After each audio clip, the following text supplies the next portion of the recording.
Na Venezuela, ainda 68 mil pessoas por encontrar. Depois dos sismos, as equipas de resgate da União Europeia estão no terreno. Ucrânia mantém ataques a refinarias de petróleo da Rússia. Putin admite pela primeira vez déficit de combustível. O Irão ataca bases norte-americanas e os Estados Unidos alvos militares iranianos. Os dois lados acusam-se mutuamente de violar o cessar-fogo. A Europa continua a ser afetada pelas altas temperaturas. França registrou pelo menos 1000 mortos em excesso nos últimos dias. Os glaciares suíços estão a derreter mais depressa. Toda a neve e gelo acumulados no inverno já desapareceram.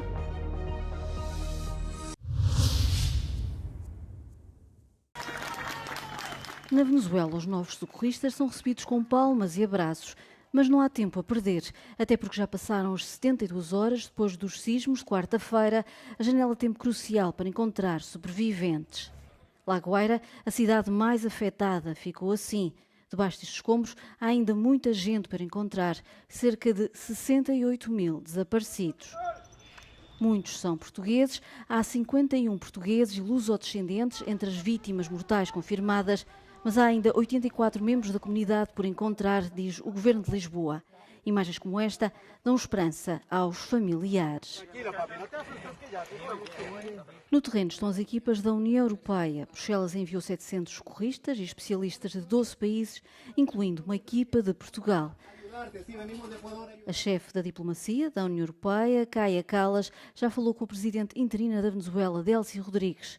Mostrou solidariedade e prometeu a Caracas 5 milhões de euros em ajuda de emergência. Também o Papa Leão XIV lembrou a Venezuela e rezou pelas vítimas e familiares. A Ucrânia continua a avisar as instalações petrolíferas da Rússia. A última refinaria atacada com drones foi a de Sloviansk. É uma das principais do sul do país, com capacidade para processar perto de 4 milhões de toneladas de crudo por ano. O presidente russo reconheceu pela primeira vez que há um certo déficit de combustível, apesar de apontar para impactos mínimos. Como eu já disse, o ущерб есть, но все поврежденные объекты довольно быстро восстанавливаются, и возникающие проблемы критического характера не носят. Все у нас работает стабильно и с большим запасом прочности. Никак не влияет на ситуацию на фронте. Вот это принципиальная вещь. Putin descreveu as investidas ucranianas contra refinarias como uma tentativa de provocar divisão na sociedade russa e forçar Moscou a parar a ofensiva iniciada em 2022. Afirmou que a Ucrânia propôs a suspensão dos ataques em profundidade porque as ações russas no interior do território ucraniano são mais devastadoras. O líder do Kremlin acrescentou que Kiev pediu para limitar os combates a Donetsk, Luhansk, Kherson e Zaporizhia. São as 4 regiões ucranianas que a Rússia anexou, mas que nunca capturou na totalidade. Putin rejeitou a proposta. Argumentou que isso permitiria à Ucrânia reposicionar forças. As sirenes voltaram a ouvir-se no Kuwait e também no Bahrein. É o resultado de ataques do Irão contra bases militares norte-americanas nestes países. É também mais um desenvolvimento que dificulta as negociações para pôr fim a esta guerra. Também os Estados Unidos atacaram o Irão e divulgaram estas imagens. O Comando Central norte-americano falou em alvos militares como depósitos de mísseis, drones e também radares costeiros. Foi a resposta norte-americana a um ataque iraniano com um drone a um navio. Um barco com a bandeira do Panamá que passava junto da costa de Omã. Isto depois da Guarda Revolucionária do Irão ter falado em medidas para controlar o trânsito no Estreito de Hormuz. Quem não cumprir é tratado com firmeza. Fogo no terreno, acompanhado de uma guerra de palavras. Os dois lados acusam-se mutuamente de violar o memorando de entendimento que foi assinado pelos dois países no início deste mês. O memorando prevê um cessar-fogo, negociações de paz e a passagem segura aqui, no Estreito de Hormuz. Bagdade acordou em sobressalto com rusgas da polícia na Zona Verde, onde se encontram os edifícios do governo iraquiano e as embaixadas. Foram feitas várias detenções. A notícia foi dada pela agência noticiosa iraquiana e fala em acusações de corrupção baseadas no testemunho do antigo vice-ministro do petróleo, Adnan Al-Jumaili, também ele detido no mês passado. Já a agência Associated Press fala em 7 detidos, entre os quais 5 são deputados que pertencem ao bloco do antigo primeiro-ministro Mohamed Shia Al-Sudani. Têm sido dias muito quentes em França e as consequências já se fazem notar. Desde a última quarta-feira já se registaram pelo menos 1000 mortes, em excesso, face ao esperado. As vítimas são sobretudo pessoas com mais de 65 anos e vivem nas zonas mais afetadas. Algumas destas regiões ultrapassaram os 40 graus esta semana, o que deixou os hospitais e serviços de emergência sob pressão. Mas esta onda de calor não se sente apenas em França, estende-se a alguns países vizinhos, o que tem levado a algumas formas criativas de ultrapassar as altas temperaturas. Neste momento estão a ser sobretudo afetados a Chequia, a Hungria, a Polónia e a Alemanha. Na Alemanha batem-se recordes. Na tarde de sábado os termómetros registaram 41 graus e meio, as temperaturas mais altas de sempre. Recordes também na Dinamarca, 37 graus, o valor mais alto desde que há registros no século XIX.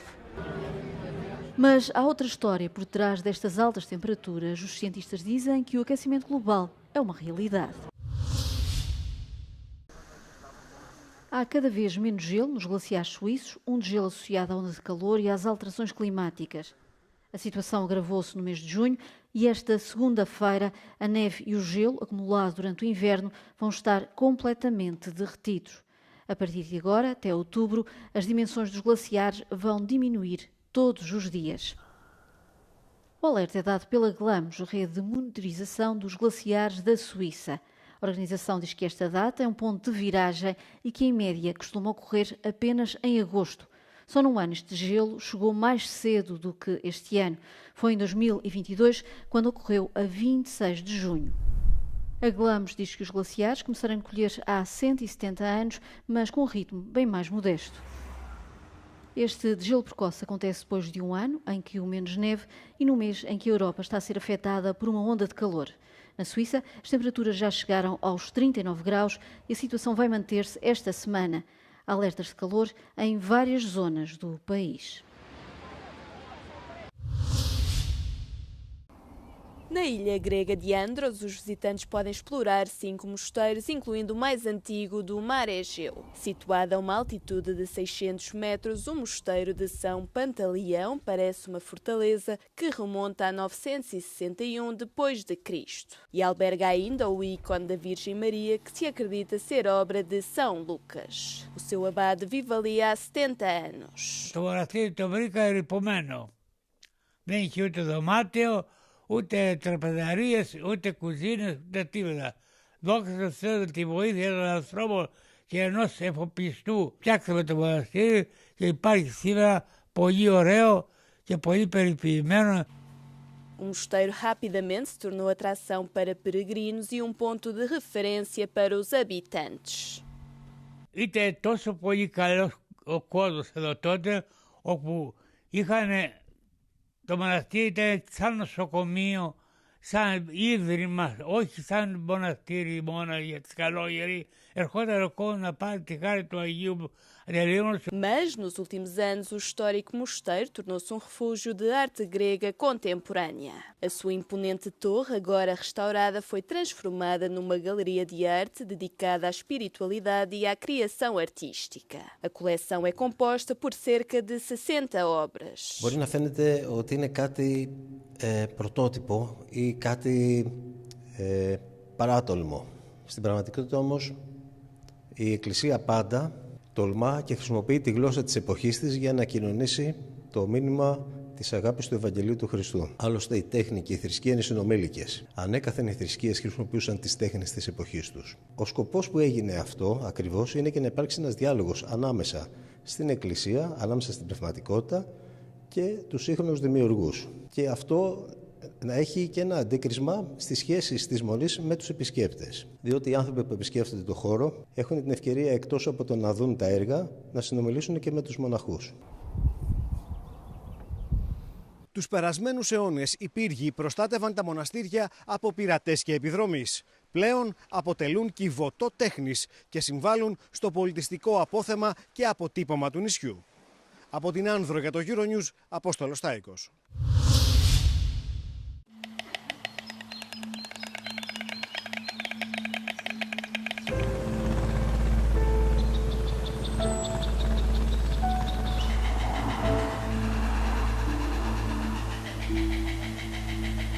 Rode gradile svoja gnjezda na krovovima štala i kuća.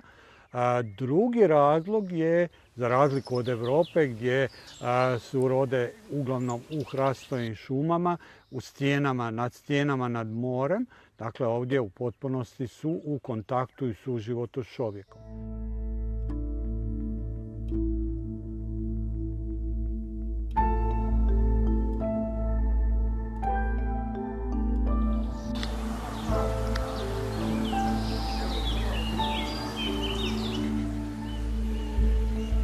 Onda su počeli pričati malo o tom. Rode su bile gore prije mene, jel? I kakvog bi ja sad imao obraza raskopat gnjezdo ili otjerat rode kad one stalno tu dolaze, jel? To im je običaj, a ja dosta poštujem prirodu.